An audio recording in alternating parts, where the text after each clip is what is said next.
નમસ્કાર મિત્રો, engineers education ચેનલમાં આપ સર્વેનું સ્વાગત છે. તો મિત્રો, આજે આપણે ધોરણ 4નો વિષય ગુજરાતીનું પ્રકરણ 4 સિંહ ગુગવે બકરો ભાગેના સ્વાધ્યાય પોથીના સોલ્યુશન જોઈશું. પ્રશ્ન નંબર 1. શબ્દચોરસમાં આડાઅવળા છુપાયેલા શબ્દો શોધીને લખો. તો જુઓ, એ શબ્દચોરસમાં શબ્દો છુપાયેલા છે. તો કદાવર, બકરી, દુનિયા, અનાદર, ગજબ, જળ, દૂધ અને વિશાળ. પ્રશ્ન 2. નીચે અ વિભાગના શબ્દોને બ વિભાગના શબ્દો સાથે યોગ્ય રીતે જોડી બનાવી વાક્ય બનાવો. તો સિંહ તો ગર્જના, હરણા તો શિંગડા, સાગર તો કિનારો, પર્વત તો ટોચ અને રાજા તો મહેલ. તો વાક્ય બનાવી કે સિંહ ગર્જના કરે છે 2, હરણાને શિંગડા છે 3, સાગર પાસે કિનારો છે 4, પર્વતની ટોચ ઊંચી છે અને 5, રાજા મહેલમાં રહે છે. આગળ જોઈએ. પ્રશ્ન 3. આપેલા શબ્દો કયા વાક્યમાં સાચી રીતે વપરાય છે તે વાક્ય સામે સાચાની નિશાની કરો. 1. આજ્ઞા તો વડીલોની આજ્ઞાનું પાલન કરવું જોઈએ. આ સાચી રીતે વપરાયેલો વાક્ય છે, બરાબર. બીજો શબ્દ છે બાથ ભીડવી. તો કાચબો દોડમાં સસલા સાથે બાથ ભીડવા તૈયાર થયો. આ વાક્ય સાચું છે, બરાબર. ત્રીજો શબ્દ છે હતાશ. તો પોતાને મનગમતી જગ્યા ન મળતા મેહુલ હતાશ થઈ ગયો. એ સાચી જગ્યા છે, સાચું વાક્ય છે. 4. હૂંફ તો ઘરમાં બાળકોને વડીલોની હૂંફ મળતી હોય છે. આ વિધાન સાચું છે. અને 5. ચોખવટ તો શિક્ષકે વાલી સાથે ચોખવટથી વાત કરી. તો આ વિધાન સાચું છે. પ્રશ્ન 4 જોઈએ. નીચેનો અર્થ ધરાવતી પંક્તિઓ મહાસાગર કાવ્યમાંથી શોધીને લખો. 1. પૃથ્વીના પોણા ભાગ પર પાણી જ પાણી છે, તો પોણી દુનિયા ઉપર એવા પાણી રેલમ છે. બીજું વાક્ય, આકાશના સીમાડેથી મોટા મોટા મોજા ઉછળી ખૂબ ઝડપથી આગળ વધે છે, તો આભના સીમાડા પરથી મોટા મોટા તરંગ ઉઠી વાયુ વેગે આગળ થાય. ત્રીજું વાક્ય, સાગર ગાંડો થાય છે ત્યારે આખું જગત જળબંબાકાર થઈ જાય છે, તો ગાંડો થઈને રેલે તો આખી દુનિયા જળબંબોળ જળબંબોળ. આગળ જોઈએ. પ્રશ્ન 5. કૌંસમાં આપેલા શબ્દોમાંથી યોગ્ય શબ્દ પસંદ કરી ખાલી જગ્યા પૂરો અને આવા બીજા વાક્યો તમે પણ બનાવીને જુઓ. તો પ્રથમ વાક્ય છે કે તમારી વાત સાચે, ખાલી જગ્યા, હું આમાં કોઈ મદદ કરી શકું એમ નથી, તો આમાં આવશે પરંતુ. 2. વરસાદ સારો થયો છે, ખાલી જગ્યા પાક સારો થશે, તો તેથી. 3. મારે મામાના ઘરે જવું છે, મમ્મી ના પાડે છે, તો આમાં પણ આવશે પણ. 4. પરીક્ષામાં મને નિષ્ફળતા મળી, હું હિંમત ન હાર્યો, તો પરંતુ હું હિંમત ન હાર્યો. 5. વંદના સૌના કામ કરે છે, બધા એને માન આપે છે, તો તેથી.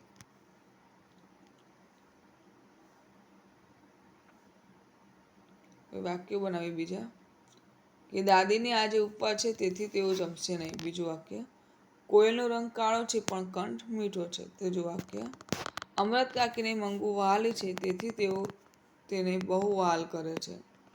4. શ્રેય સૌને મદદ કરે છે તેથી બધા તેને માન આપે છે. અને 5. બધાને હતું કે મેરી કોમ હારી જશે પણ તે જીતી ગઈ. પ્રશ્ન 6 જોઈએ. તમારા મિત્ર સાથે મળીને તમને ગમતી વ્યક્તિ વિશે 5 થી 7 વાક્યો લખો. તો મહાત્મા ગાંધીનો જન્મ 2 ઓક્ટોબર 1869ના રોજ ગુજરાતના પોરબંદર શહેરમાં થયો હતો. મહાત્મા ગાંધીજીના પિતાનું નામ કરમચંદ ગાંધી હતું અને તેમના માતાનું નામ પુતલીબાઈ હતું. ગાંધીજીના લગ્ન 15 વર્ષની ઉંમરે થયા હતા. તેમની પત્નીનું નામ કસ્તુરબા ગાંધી હતું. બેરિસ્ટર બનવા માટે ગાંધીજીએ લંડન યુનિવર્સિટીમાં કાયદાનો અભ્યાસ કર્યો હતો. ગાંધીજીએ દક્ષિણ આફ્રિકામાં નાગરિક અધિકાર માટે સખત લડત આપી હતી. ગાંધીજી ગોપાલકૃષ્ણ ગોખલેને તેમના રાજકીય માર્ગદર્શક માનતા હતા. રવિન્દ્રનાથ ટાગોરે ગાંધીજીને મહાત્મા નામ આપ્યું હતું. ગાંધીજીએ કરો અને અથવા મરો ને બ્રિટિશ ભારત છોડો જેવા પ્રખ્યાત સૂત્રો આપ્યા. આગળ જોઈશું. પ્રશ્ન 7. પ્રશ્નોના જવાબ લખો. પ્રશ્ન નંબર 1. સિંહને બકરીના બચ્ચા પર શા માટે દયા આવી?